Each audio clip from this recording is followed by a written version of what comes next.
I'm Sandy Genis, and I'm here to talk about Fortress Costa Mesa, aka Costa Mesa City Hall. Right now, City Hall has a sign on it that says closed due to COVID. But you know what? The closure of City Hall to public involvement began long before that. And here's why I believe we have a serious problem. Under state law and under our own laws, the public is supposed to get to go to meetings. The public is supposed to get to have documents. And there are only a few very narrow exceptions. In Costa Mesa, those exceptions have become big enough to swallow half the city. And here's an example. You can't have a private closed-door meeting without the public unless it relates to just, say, pending litigation or an emergency before the city where it's public safety emergency. Well, we have stretched those. Threat of litigation. Somebody says, golly, if I don't get my project approval, I might sue. Oh, we could have a closed session. We could talk about what we're going to do for that developer. We could talk about how we might even change Measure Y for that developer. Under the interpretation of our city attorney, measures for public safety. Well, if it relates to COVID-19, whether it's the parks, whether it's the businesses, whether it's spending the money, whether it's giving out grants to small businesses that are supposed to go to small businesses, not public works projects, we could talk about that in closed session. Spending lots of money. You don't know about it because these exceptions for closed door meetings are being carried out day after day after day after day. We have these meetings. I say, isn't this a Brown Act violation? Shouldn't the public be included? The city attorney says, oh, well, it has gotten so bad that I have come out of some closed sessions, and this was before the COVID-19 shutdown even, feeling like I was going to be physically sick. And this is not new. One of the first stretches of the Brown Act occurred in spring of 2017, and that is when actually I started to have second thoughts about Katrina as mayor, realizing this woman does not care about the public the way I thought she did. And there's more though. It's not just the Brown Act. Public Records Act. Guess what one of the first casualties of COVID-19 at our City Hall was?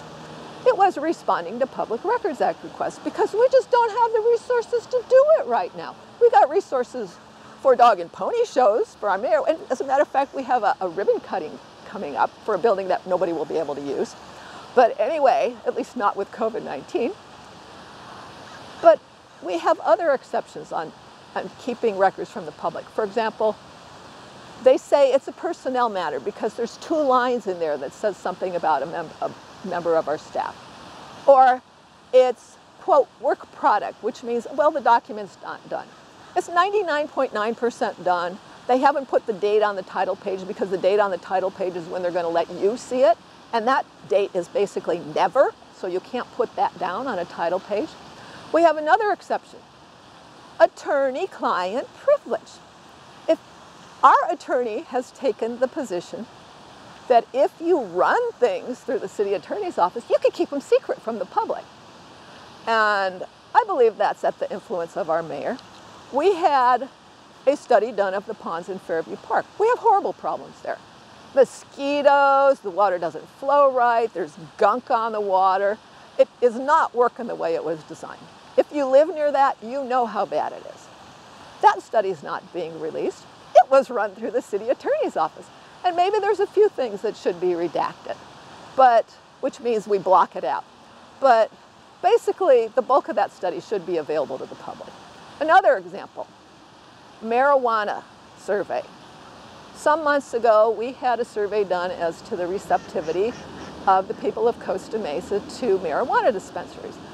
There were also some questions about people's general satisfaction with the city and so forth.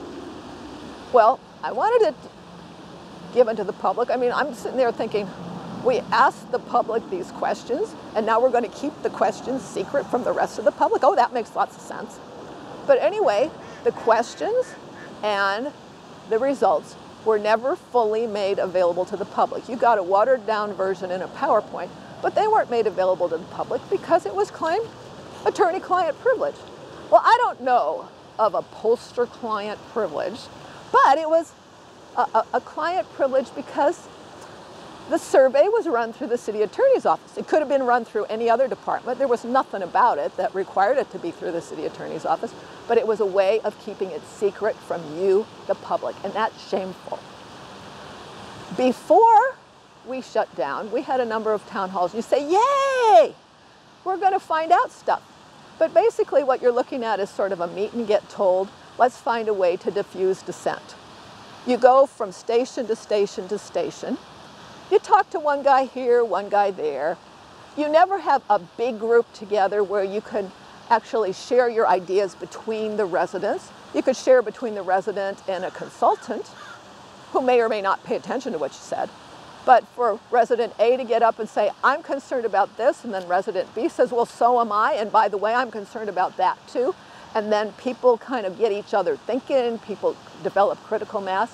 No, you walk into any town hall where they have tables or easels. That is not designed to get your input. That is designed to diffuse your dissent. And you need to complain when you see that. Another example, ad hoc committees. Ad hoc committees are not required to have public agendas or minutes or be open to the public. So we have a bunch of ad hoc committees now in Costa Mesa.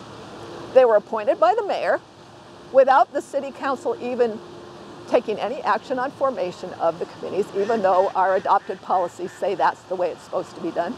And why should you care? Because you don't get to know what they're doing. They're deciding, should the parks be open? Should the parks be closed?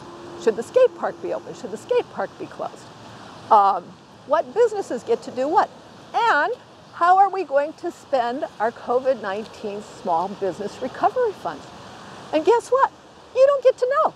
You don't get to know who decided, you don't get to know how it got decided, and you don't get to tell them before they decide what you think of their decision. And that's just wrong. We also have administrative interference rule.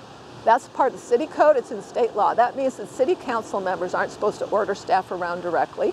We adopt policy together, and then the city manager implements it. But what has happened now under the current mayor is just order people around.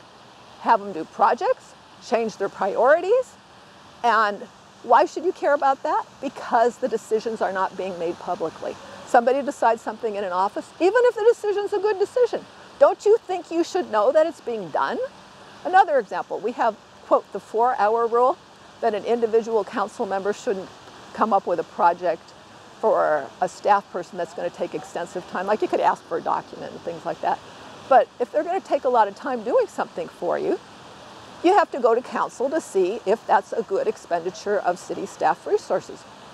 Well, that has fallen by the wayside. So basically individual council members, to some extent, not that great an extent, but the mayor comes up with things, long involved things for staff to work on. And the resources are already expended. You don't know that it's happening until it pops up on an agenda, if it ever pops up on an agenda at all. And I know people have heard me sort of whine about the 4-hour rule or administrative interference, and they think it's esoteric, but it's really, really important because what it means is you are not included in the decision-making process. You are not even made aware of what is happening, and that's just plain wrong. And I believe it's time to tear down the walls. In fact, I don't just believe, I know it's time to tear down the walls around Costa Mesa and drain that moat.